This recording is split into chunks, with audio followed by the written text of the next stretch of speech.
Good morning, JFA family. I am so excited to get to share with you our centered recap for this week. Our centered reading, we've been looking at the last chapter in the book of Luke, Luke 24, and we started looking at the first 4 chapters of 1 Corinthians. So I'm just kind of excited to get to share some thoughts I had from this week's reading. So looking at the book of Luke, looking at chapter 24, it's the last chapter in the book, and Luke's just kind of wrapping up some loose ends. Jesus had already been crucified.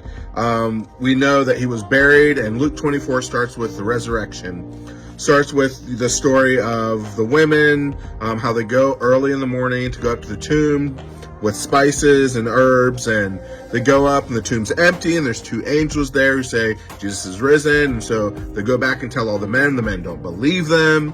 And then Peter runs up the tomb, finds out the tomb is empty. And then we come to one of my favorite stories in the New Testament, which is the story of the road to Emmaus, where Jesus, where there's these 2 disciples that are walking the journey between Emmaus and Jerusalem, which is about 7 miles, and they have an encounter with Jesus there.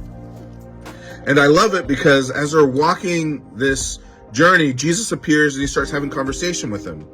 And Luke says that they don't recognize that it's Jesus who's talking to them, which I find this very interesting because they had spent, obviously if they're disciples, they had spent time learning under Jesus, hearing all the words of Jesus, but the fact that they did not recognize him was mind-boggling to me. And it talks about how Jesus kind of explains everything that was going to happen with the Son of Man, and how they're just so intrigued by him that once they get to Emmaus, they say, hey, why don't you just stay the night with us?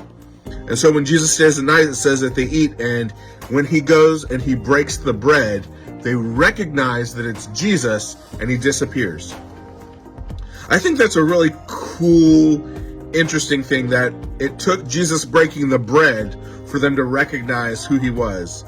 And kind of as I was thinking about that, like the significance of that, I was kind of reminded of the importance of daily fellowship with the Lord.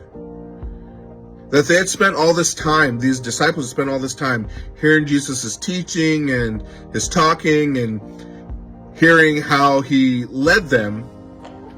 But it wasn't his teaching that enabled them to recognize him. It was the fact of how he had broke bread, which was something that you did one-on-one. It was more personal. It was more intimate, that they had spent close time with Jesus. That wasn't just when he was speaking to crowds or to groups of people, but during the intimate moments where they were just a small group just sharing a meal together, that it was that fellowship, that time that enabled them to recognize Jesus. And it kind of challenged me that if I want to understand, want to experience God in a stronger way, to be involved in what God's doing, that I need to be able to recognize him in all situations. And the only way that I can recognize him is not from just church on Sunday or deep dive on Wednesday, which those are important. Fellowship with other believers is important. Going to church on Sundays, being involved in deep dive in some type of discipleship is great. It's important. But it's the personal one-on-one fellowship with the Lord that enables me to recognize him. It's this right here, the centered reading, that spending time in my word, spending time in prayer, spending time in worship by myself with the Lord, that allows me to recognize when he's moving in the world around me. And then we get to 1 Corinthians, which this is I love Paul. Paul is one of my favorite people in the Bible. Countless time I have people ask, so if there was any person in the Bible you could meet for just 1 hour, who would it be? And one of the first people I go to is Paul, because I'm just intrigued by him. I love his sarcasm. He's sarcastic a lot. And if you guys don't know me and know my family, we are very sarcastic people. I'm a very sarcastic person. And so I feel a lot of close connection with Paul and some of the sarcasm he uses. But when we get to 1 Corinthians, Paul is writing this letter, it's like a dad writing a letter to his kids, like, hey, you guys are doing great. I'm really proud of you. Here's some things you need to work on. And that's kind of like the feel I get from Paul when he's writing 1 Corinthians. And so as I'm reading this letter, there are just a couple of things that stuck out to me from the first 4 chapters that we looked at. The first one was in chapter 1. Paul is kind of just setting the stage. He's explaining, he's greeting them, giving Thanksgiving, and then he goes on to talk about, okay, here's some things I've heard. There's some issues going on in the church. And he starts talking about divisions and things that he says he sees in the church. And then when we get down to the end of chapter 1, he says some things that really just, on one side, they really encourage me, and on the other side, they really challenge me. Excuse me. And so I'm going to read them here. Starting in verse 26, it says, "For consider your calling, brothers. Not many of you are wise according to worldly standards. Not many were powerful, and not many were noble birth. But God chose what is foolish in the world to shame the wise. God chose the weak in the world to shame the strong. God chose what is low and despised in the world, even the things that are not, to bring to nothing things that are, so that no human being might boast in the presence of God. Because of him, you are in Christ Jesus, who became to us wisdom from God, righteousness and sanctification and redemption, so that, as it is written, let no one who boasts boast in the Lord." When I read that, it actually really encourages me. If you guys don't really know me, I don't really like talking in front of people. Like public speaking is something that I really struggle with, which is really weird because I did a lot of acting in college and in high school, and acting's different to me. Acting is not the same as getting up and, presenting the word of God. Like, preaching is something that part of me, it terrifies me. Because I'm like, what if I mess up? What if I say the wrong thing? And what I love about this, what really encourages me, is how Paul talks about how God doesn't use the gifted and the best. Now, there is a role that your giftings do play in presenting the gospel and how God uses you, but God doesn't look at like the cream of the crop. Like, God uses the lowly, the ones no one would ever expect God to use. When I think back through my life and some of the things that I've done, some of the things I've been through,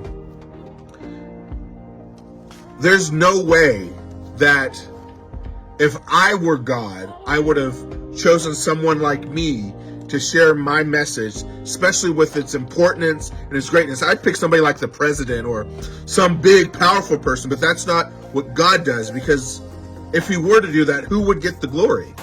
Because ultimately, the whole purpose is to point people to God, not to ourselves.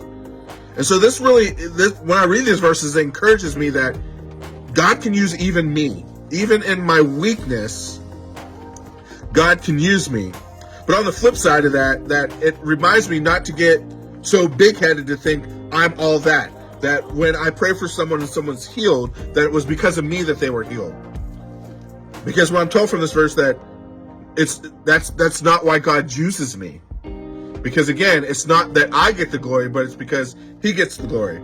Always like the old saying, the reminder that, God could use a donkey to do it, so he doesn't necessarily need to use me, but he desires to use me in my giftings. And then I read on in chapter 3, Paul's still talking about divisions in the church, and he brings up an interesting thing in verse 7. It says, "So neither he who plants nor he who waters is anything, but only God gives the growth." And when I read that, it just really, I felt like it lifted a weight off my shoulder. And what I mean by that, I feel like a lot of times, I know with me personally, that when it comes to sharing my faith and sharing the gospel, that I allow fear of, what if they don't respond? What if I tell them something and they don't get saved? Like, I always put the response like it's my fault, it's my job. And when I read this, I'm reminded that my job is to present the gospel. And sometimes my job is to continue to water to discipleship. But growth, that only comes from God. And so if God tells me to share my testimony, share my story with somebody, my job is to be obedient and do it. What comes after, that's God's. So I don't have to worry about how they're going to respond, because that is what God will take care of. God is the one that brings the salvation. I'm not the one that's in charge of that. And to me, that is freeing. That makes it so much easier to share my story, knowing that as long as I'm obedient, God is the one that will bring the growth and bring those that'll come, that'll water. So I want to challenge you guys. If you haven't jumped into the Centered Reading with us, if you're just watching this video by chance on Facebook and you're wondering what it is, I want to challenge you, go ahead, jump in with us. This is a great time. It's like I said at the beginning, this is the fellowship that we need to have in order to understand what God is doing and how he's working in our world so that we can get more involved. Thank you guys. I look forward to seeing some of you guys on Sunday morning. Have a blessed rest of the week.